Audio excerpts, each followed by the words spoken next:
दोस्तों, अब वो दिन भी दूर नहीं है जब मोदी जी ये कहेंगे, मित्रों, आज से पति पत्नी एक साथ नहीं रहेंगे क्योंकि आबादी बहुत हो रही है।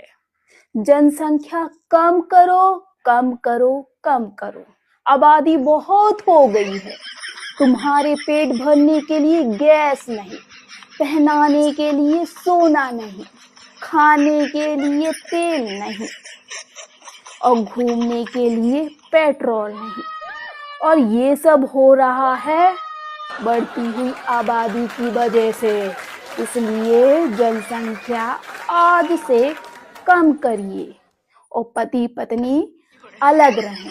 दोस्तों, ये भाषण भी आने ही वाला है कुछ दिनों में, ऐसा लग रहा है विचारों से, तो तैयार रहिएगा।